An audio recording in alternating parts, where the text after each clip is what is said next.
Bonjour Monsieur Boutelier. Qui êtes-vous Bonjour. Monsieur Boutelier et quelles sont les activités de la Céral? Bonjour, je suis Jean-Aimé Boutelier, j'ai repris la société Céral l'année dernière, quasiment à la même époque. La signature a été faite le 30 septembre. Céral, c'est la société d'édition religieuse et d'articles de Lourdes. Nous sommes le dernier fabricant d'articles souvenirs sur Lourdes. Nous fabriquons des produits qui sont fabriqués dans notre usine. 50% de l'activité est faite sur le site, 80% est fait en France. Nous avons la fabrication de médailles, donc une bonne partie de notre activité, fabrication d'injections plastiques, les statues de Lourdes, les statues lumineuses de Lourdes, la partie confiserie et la partie négoce.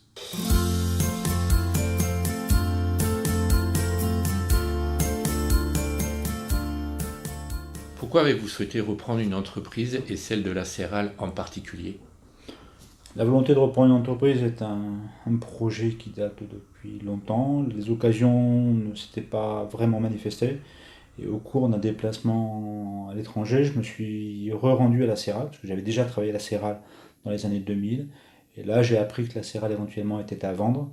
Et le projet a mûri et cette envie de reprendre une société s'est concrétisée. Et grâce à un certain nombre de facteurs, la reprise a pu se faire. Quels sont les facteurs? Les facteurs sont multiples en fait. Il y a tout un concours de circonstances. Le fait que la société soit à vendre, déjà un premier facteur, que je sois intéressé pour reprendre cette société, que cette société est une société qui existe depuis longtemps sur l'eau, depuis 1946, c'est pas une société qui vient de se créer. Cette société est en produits propres, donc nous concevons, nous fabriquons nos produits, nous les commercialisons, donc on maîtrise l'ensemble de la chaîne. Et les acteurs avec qui j'ai pu travailler ont fait que cette reprise a pu se faire. Donc on pourra en parler, différents acteurs, que ce soit du côté expert comptable, du côté avocat, du côté conseil, entre autres avec IDESO, et du côté, même parfois je dirais le côté marché potentiel qui était intéressé pour que cette reprise se fasse. Même en interne, les gens étaient intéressés pour que cette reprise puisse se faire.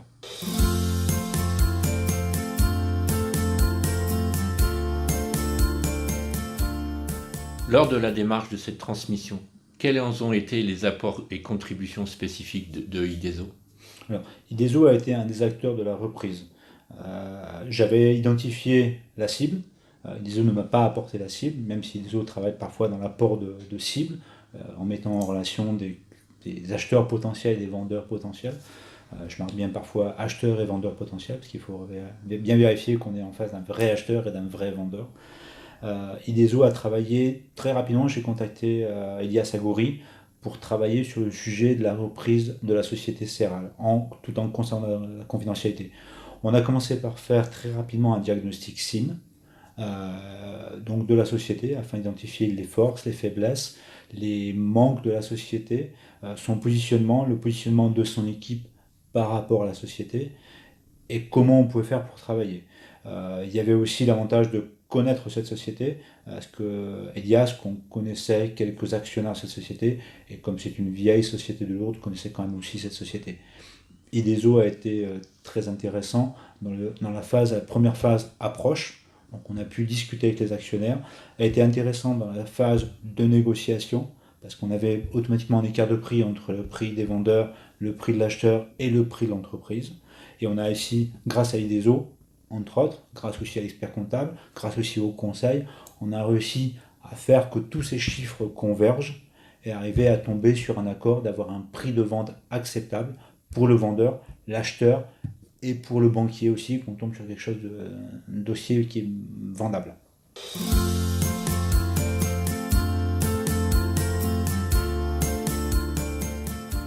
Suite à la reprise de la Céral, vous avez été accompagné par IDESO. Quels sont les points forts et les points faibles ou pas sur l'accompagnement avec IDESO?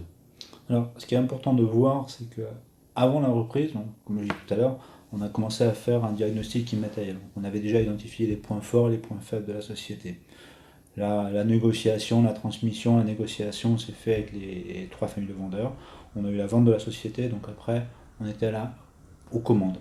Avec l'aide d'IDESO, on a pu réaliser un plan d'action à 3 ans qu'on est en train de suivre, où on fait le point régulièrement avec IDESO pour vérifier notre point d'action, où on en est, est-ce qu'on en avance, en retard, déterminer des actions des investissements immatériels, qu'on a ensuite pu négocier avec des financeurs. Donc là aussi, il y avait un point très important d'accompagnement d'Ideso avec la mise en relation avec les financeurs. C'est-à-dire qu'Ideso m'a mis en contact avec différents financeurs, régions, BPI, départements. Il y a aussi Adour Entreprendre, mais on a été en contact par plusieurs réseaux avec Adour Entreprendre. Et ces accompagnements avec ces partenaires, que j'appelle maintenant des partenaires, ont permis d'avoir un dossier construit, bâti, en ayant déjà un peu les attentes de ces financeurs. Donc là, il y a un accompagnement très important avec Ideso qui a permis de construire des dossiers bien bâtis, bien construits et bien accueillis par les financeurs. Donc c'était une continuité dans la poursuite de cette transmission et dans la poursuite de l'évolution de la société qui aujourd'hui est en train d'évoluer de manière favorable, mais donc il faut rester en permanence très très très vigilant.